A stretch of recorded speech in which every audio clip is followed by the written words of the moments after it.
नमस्कार, आर्य न्यूज देख रहे हैं आप। मैं हूं आपके साथ पल्लवी सिंह। बुलेटिन की शुरुआत करेंगे एक बड़ी खबर के साथ। रायबरेली से इस वक्त की बड़ी खबर सामने आ रही है, जहां दो पक्षों में जमकर लाठी डंडे चले हैं। जमीनी विवाद में चले लाठी डंडे और इस दौरान दबंगों को पुलिस का कोई डर नजर नहीं आया है। बेखौफ दबंगों ने महिलाओं को भी बेरहमी से जमकर पीटा और मारपीट का ये वीडियो सोशल मीडिया पर वायरल हो गया है। बदौकर थाना क्षेत्र के अंतर्गत पूरे मियां का ये मामला बताया जा रहा है। तस्वीरें भी आपको दिखा दें कि आप देख सकते हैं कि यहाँ पर दो पक्षों में विवाद हो रहा है और इसी बीच मारपीट शुरू हो गई। दबंगों की इतनी हालत थी कि वो महिलाओं पर भी टूट पड़े और महिलाओं को मारा गया है। बेखौफ दबंगों ने यहाँ महिलाओं की जमकर पिटाई की है।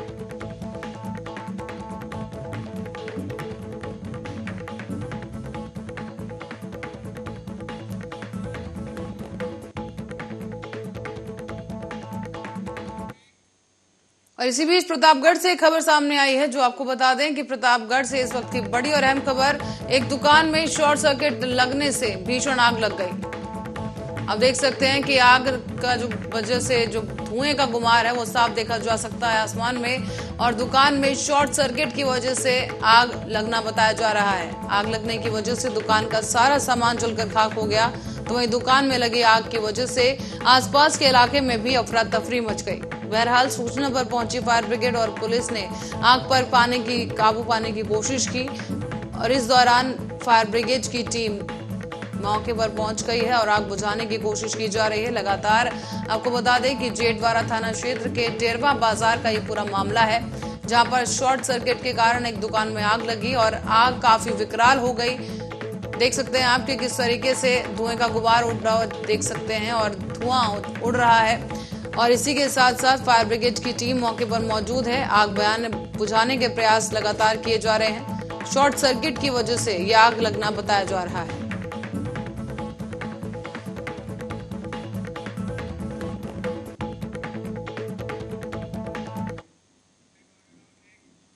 और बढ़ते अगली खबर की ओर। फाफामऊ थाना क्षेत्र के प्रयागराज लखनऊ राजमार्ग पर शांतिपुरम चौराहे पर तेज रफ्तार बस ने एक स्कूटी सवार प्रतियोगी छात्र राजीव प्रताप को जोरदार टक्कर मार दी। इसकी वजह से उसके शरीर में गंभीर चोट आई और आनन फानन में लोगों ने उसे पास के ही निजी नर्सिंग होम में इलाज के लिए भर्ती कराया। यहाँ पर छात्र की मौत हो गई है।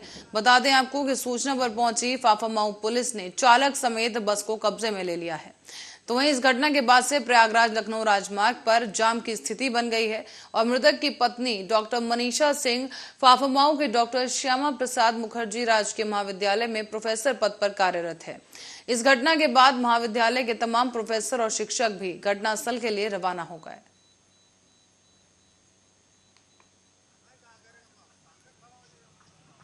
और खबर कानपुर देहात से है, जहां पर इंजुआ ग्रामपुर गांव की एक खबर है, जहां पर आरएसएस के कार्यकर्ताओं ने विद्युत उपभोक्ताओं से हस्ताक्षर करवाए। इसी के लिए हस्ताक्षर अभियान चलाया जा रहा है, जिसका मुख्य कारण लो वोल्टेज विद्युत विभाग में व्याप्त भ्रष्टाचार और उपभोक्ताओं के साथ गलत व्यवहार को लेकर किया जा रहा है। इसी के लिए इस मोर्चे में लगभग 650 उपभोक्ता शामिल हो चुके हैं और आरएसएस के कार्यकर्ताओं ने जानकारी देते हुए बताया कि साथी आकाश के नेतृत्व में हस्ताक्षर अभियान शुरू किया गया। इस अभियान में अब तक 650 से ज्यादा उपभोक्ताओं ने हस्ताक्षर किए, यानी कुल मिलाकर विभाग के द्वारा की जा रही कारगुजारी को लेकर उसी के खिलाफ सहमति के लिए विभाग के खिलाफ ये मोर्चा खोलना बेहद जरूरी बताया गया। कहा जा रहा है कि विभाग के द्वारा उपभोक्ताओं के साथ लगातार उत्पीड़न किया जाता है और उसी के खिलाफ यह अभियान चलाया जा रहा है। हम यहाँ पे एक हस्ताक्षर अभियान चला रहे हैं, जिसमें हमारे सभी साथी, ये हस्ताक्षर अभियान आकाश जी द्वारा शुरू किया गया था और अभी तक हमने इसमें लगभग 650 से ज़्यादा हस्ताक्षर करवा लिए हैं। हमारी मुख्य समस्या ये है कि हमारे पास इतना वोल्टेज नहीं आता है जो हम अपने उपकरण चला सकें अच्छे सुचारू रूप से, और हमसे बिल उतना लिया जाता है जितना 230 वोल्टेज का बिल लिया जाता है और दिया जाता है हमें 100-150 वोल्टेज। तो मुख्य समस्या हमारी ये है। उसके बाद जो भी अगर कोई अपनी शिकायत को लेकर विभाग में जाता है तो विभाग में हमारी ना ही बात सुनी जाती है, ना ही उस पर कोई ध्यान दिया जाता है, उल्टा हमसे रिश्वत की मांग की जाती है।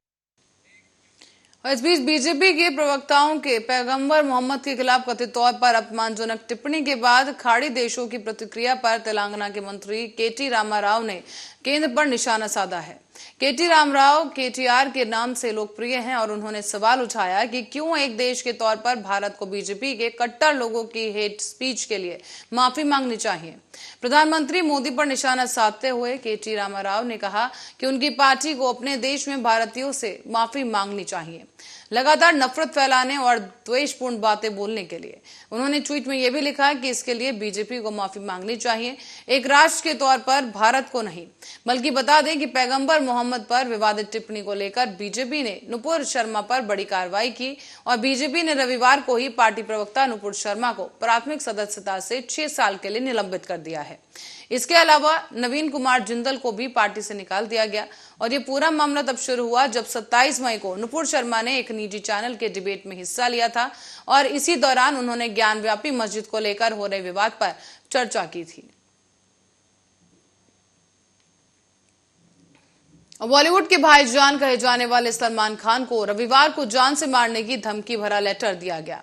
ये लेटर दरअसल सलमान के पिता सलीम खान को मिला जब वो जॉगिंग करने के लिए एक पार्क में गए थे। लेटर मिलने के बाद से ही पुलिस ने अज्ञात शख्स के खिलाफ मामला दर्ज कर लिया और जांच शुरू कर दी गई। सूत्रों के मुताबिक अब इस मामले में मुंबई पुलिस ने सलमान खान और उनके पिता सलीम खान को उनकी सुरक्षा बढ़ा दी है। साथ ही पंजाबी सिंगर सिद्धू मूसेवाला की मौत के बाद सलमान को यह लेटर भेजा गया है।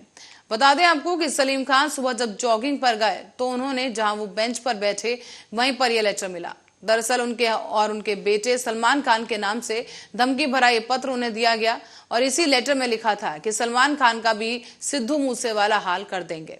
सलमान खान को धमकी भरा लेटर मिलने के बाद से अब उनके फैंस भी परेशान हो गए हैं। इसी के चलते उनकी सिक्योरिटी बढ़ाने का फैसला लिया गया।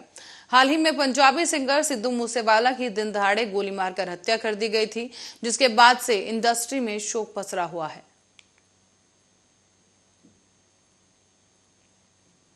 ईरान और कुवैत के बाद अब सऊदी अरब ने भी पैगंबर मोहम्मद के खिलाफ भारतीय जनता पार्टी के एक नेता की विवादित टिप्पणियों को सोमवार को आलोचना की और सभी से आस्थाओं और धर्मों का सम्मान किए जाने का आह्वान किया।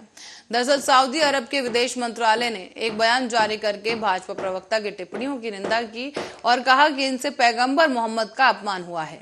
इस बीच नई दिल्ली में भाजपा ने पैगंबर मोहम्मद पर दिए गए विवादित बयानों के लिए अपनी राष्ट्रीय प्रवक्ता नुपुर शर्मा को रविवार को पार्टी से निलंबित कर दिया। तो वहीं दिल्ली इकाई के मीडिया प्रमुख नवीन कुमार जिंदल को पार्टी नेतृत्व ने भाजपा से निष्कासित करने का फैसला लिया। साथ ही सऊदी अरब के विदेश मंत्रालय ने इस्लाम धर्म के प्रतीकों के खिलाफ पूर्वग्रहों के प्रति अपनी अस्वीकृति को दोहराया है।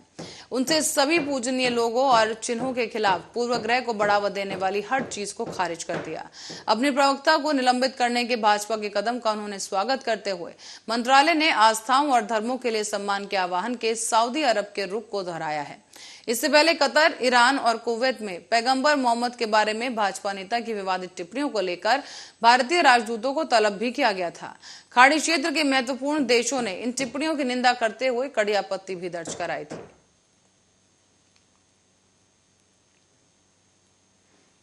और इस बीच बीजेपी के सस्पेंड पार्टी के पूर्व प्रवक्ता नुपुर शर्मा की शिकायत पर आज दिल्ली पुलिस की स्पेशल सेल IFSO यूनिट ने एक FIR दर्ज की और ये FIR अज्ञात लोगों के खिलाफ दर्ज की गई है।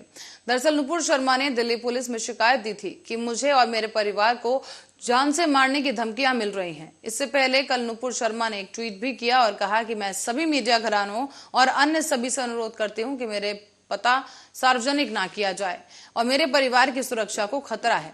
पैगंबर मोहम्मद पर टिप्पणी करने को लेकर नुपुर ने मुस्लिम समुदाय से माफी भी मांगी और वो आपको बता दें कि मुस्लिम समुदाय भी काफी नाराज है नुपुर से। और कल अब बीजेपी ने पार्टी प्रवक्ता नुपुर शर्मा और नवीन कुमार जिंदल को पार्टी से सस्पेंड भी कर दिया था। अब महाराष्ट्र में नुपुर शर्मा के खिलाफ कई प्राथमिकियां दर्ज की गई और एक टीवी डिबेट के दौरान पैगंबर मोहम्मद पर नुपुर की टिप्पणी के बाद 3 जून को कानपुर में हिंसक झड़प हुई थी। नुपुर शर्मा को लिखे गए इस पत्र में बीजेपी केंद्रीय अनुशासन समिति के सदस्य सचिव ओम पाठक ने कहा कि अपने विभिन्न मामलों पर पार्टी की स्थिति के विपरीत विचार व्यक्त किए हैं, जो कि पार्टी के संविधान के नियम 10A का स्पष्ट उल्लंघन है।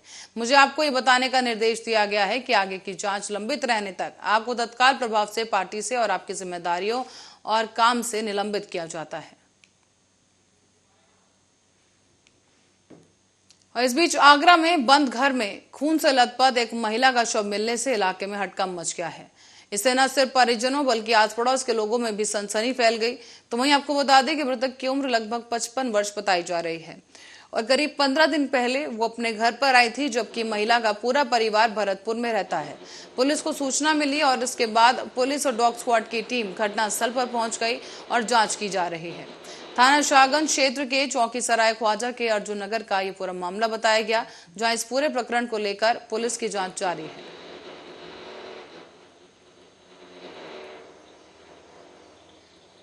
उत्तर प्रदेश में कानपुर की नई सड़क पर बवाल हो गया है और इसके मास्टरमाइंड और मौलाना मोहम्मद अली जौहर फैंस एसोसिएशन प्रमुख जफर हयात हाशमी के मोबाइल से अब राज खोलने लगे हैं।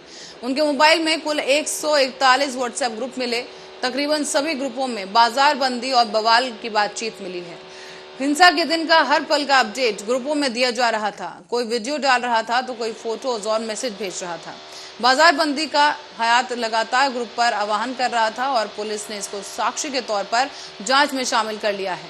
दरअसल पुलिस ने हयात और अन्य आरोपियों के मोबाइल कब्जे में ले लिए थे और इसके बाद ही मुस्लिम संगठन के व्हाट्सएप ग्रुप हयात के मोबाइल मिले हैं। इसमें आपको बता दें कि बवाल के ही दिन सुबह से लगभग हर ग्रुप पर सभी को सक्रियता से देखा गया और सबसे ज्यादा बातचीत और अपडेट MMA जौहर फैंस एसोसिएशन कानपुर टीम नाम के एक ग्रुप में किया जा रहा था। इस ग्रुप पर आसपास के बाजार बंद को लेकर बातचीत की गई और तमाम खबरों की कटिंग भी डाली गई। इसके बाद जब बाजार बंद होना शुरू हुआ तो उसका अपडेट भी आने लगा और इसी तरह से ये बवाल और जब हाशमी आरोपी बनाया गया तो उससे संबंधित खबरें इसमें पोस्ट की गई। गौरतलब है कि हाशमी का आंदोलन वापस लेने का बयान पुलिस को चकमा देने के लिए था। वो लगातार लोगों को उकसाने में लगा था और इसमें उसकी पत्नी भी शामिल थी। बताया जा रहा है कि उसके व्हाट्सएप ग्रुप पर हुई जो चैट है उस बात का सबूत है और वो साबित करती है कि ये घटना किस तरीके से अंजाम दी जा रही थी।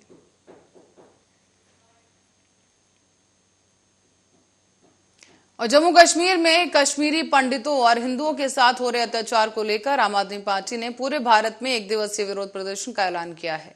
इसी क्रम में सोमवार को आम आदमी पार्टी गोरखपुर ने महानगर के शास्त्री चौराहे पर केंद्र सरकार के खिलाफ जमकर नारेबाजी की और केंद्र सरकार पर निशाना साधते हुए आम आदमी पार्टी ने कहा कि 90 के दशक में जम्मू कश्मीर में कश्मीरी पंडितों को उनके घरों और दफ्तरों और सड़कों का सैकड़ों पर निशाना बनाया गया। कहा यह भी जा रहा है कि कश्मीरी पंडितों को मारा जा रहा था और उनकी हत्याएं हो रही थी। मांग ये है कि जो ये नौटंकी मौजूदा सरकार, केंद्र सरकार, मौजूदा सरकार जो नौटंकी कर रही थी कश्मीरी फाइल्स को लेकर, आज ज़मीनी हकीकत ये आज आवश्यकता आन पड़ी है और ये दफ्तर में बैठकर मीटिंगें कर रहे हैं 2 घंटा, 4 घंटा, 6 घंटा और ज़मीन पर उतरकर उनके लिए कोई काम नहीं किया जा रहा है। उनकी सुरक्षा में कोई कदम उठाए नहीं जा रहे। तो हमारी माननीय प्रधानमंत्री जी से मांग है कि वो कुछ ठोस कार्रवाई करें, जो दिखाई दे, उनकी सुरक्षा में उतरें, क्या वो काम कर रहे हैं वो दर्शाएं और वहाँ पे जो कश्मीरी पंडित हैं उनको ये सुरक्षा का बोध कराएं कि हम पूरे भारतवासी एक हैं और उनके साथ खड़े हैं। बढ़ते अगली खबर की ओर। दिल्ली के स्वास्थ्य मंत्री सत्येंद्र जैन की मुश्किलें कम होने का नाम नहीं ले रही हैं। परिवर्तन निदेशालय ने सोमवार को कोलकाता की कंपनी से संबंधित हवाला लेन देन के मामले में छापेमारी की और इस दौरान आप नेता को मनी लॉन्ड्रिंग के केस में 30 मई को गिरफ्तार किया गया था। इसके बाद से ही 31 मई को ट्रायल कोर्ट ने सत्येंद्र जैन को 9 जून तक ईडी की हिरासत में भेज दिया और ईडी की छापेमारी को लेकर आपका बयान भी सामने आया। आप विधायक सौरभ भारद्वाज ने कहा कि ये सिर्फ राजनीतिक द्वेष के कारण एक परिवार को परेशान करने की बात है। आप विधायक सौरभ भारद्वाज ने यह भी कहा कि पिछले 5 दिन से ईडी ने सत्येंद्र जैन को हिरासत में लिया हुआ है और करीब 2 दिन पहले ही ईडी ने कोर्ट में हलफनामा देकर कहा था कि सत्येंद्र जैन का नाम न किसी FIR में है और न ही वो आरोपी है, मगर इसके बावजूद उनको गिरफ्तार किया हुआ है। इससे पहले उनके घर पर भी CBI और इनकम टैक्स छापा मार चुका है और उसमें कुछ बरामद नहीं किया गया और ऐसे में अब केंद्र सरकार के पास इनके खिलाफ कोई सबूत नहीं है और आज 7 बजे से ही उनके घर पर छापेमार कार्रवाई है वो की जा रही है, जो कि सिर्फ राजनीतिक द्वेष के कारण एक परिवार को परेशान करने के लिए है। साथ ही ये भी कहा जा रहा है कि पिछले हफ्ते ही दिल्ली के मुख्यमंत्री अरविंद केजरीवाल ने भी अपने मंत्री का समर्थन करते हुए इसे साजिश बताया। सीएम केजरीवाल ने दावा किया था कि केंद्र सरकार ने अदालत में स्वीकार किया था कि विधायक आरोपी नहीं है, तो वो उन्हें भ्रष्ट कैसे कह सकते हैं। तो वहीं आपको बताते चलें कि आप राज्यसभा सांसद संजय सिंह ने भी इस मुद्दे पर केंद्र सरकार पर निशाना साधते हुए कहा कि उन्हें बीजेपी ने फर्जी केस में लगाकर जेल में डाल दिया है, क्योंकि दिल्ली सरकार के मोहल्ला क्लिनिक की दुनिया भर में प्रशंसा की जा रही है। और इस बीच लखीमपुर खीरी से बड़ी खबर सामने आ रही है, जो आपको बता दें कि नहीं थम रहा चोरों का आतंक। लखीमपुर खीरी से चोरी की एक और वारदात सामने आई, जहां पर बीती रात इन चोरों ने 2 मकानों को अपना निशाना बनाया है, जहां से ये चोर नकदी समेत लाखों के जेवरात चोरी कर फरार हो गए। और चोरी की इस घटना से क्षेत्र में अब दहशत का माहौल है।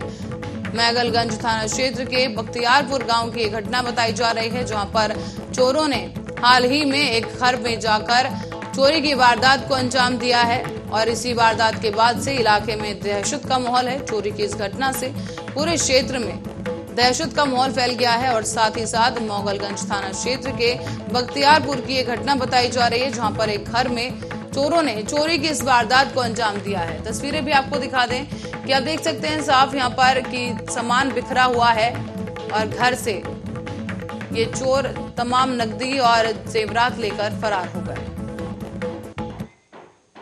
प्रवर्तन निदेशालय ने आज कोलकाता की एक कंपनी से संबंधित हवाला लेन देन के सिलसिले में दिल्ली के स्वास्थ्य और गृह मंत्री सत्येंद्र जैन के आवास पर तलाशी ली। सत्येंद्र जैन फिलहाल ईडी की हिरासत में है। तो वहीं इस बीच सत्येंद्र जैन की हिरासत को लेकर और जिस तरीके से छापेमारी की जा रही है, उस पर आम आदमी पार्टी का भी प्रदर्शन सामने आया है। आम आदमी पार्टी की तरफ से जहां एक तरफ सत्येंद्र जैन को समर्थन दिया जा रहा है, दूसरी ही तरफ बीजेपी के खिलाफ तमाम वाद विवाद भी शुरू हो चुका है। और इसी बीच कानपुर हिंसा से जुड़ी भी खबर सामने आई, जहां पर आरोपियों की लगातार धरपकड़ जारी है और रविवार को 5 आरोपियों को गिरफ्तार किया जा चुका है। और इसमें अब तक 29 लोगों की गिरफ्तारी भी हो चुकी है, जबकि 36 लोगों को नामजद किया गया। इस बीच एटीएस को भी जांच में शामिल कर लिया गया है और कानपुर हिंसा में अब तक गिरफ्तार सभी आरोपियों को अदालत में पेश भी किया गया। फिलहाल कोर्ट ने सभी आरोपियों को 14 दिन के लिए जेल भेज दिया है। और इसी खबर के साथ ही बुलेटिन में फिलहाल के लिए इतना ही। आप बने रहे हमारे साथ, देखते रहे आर्या न्यूज।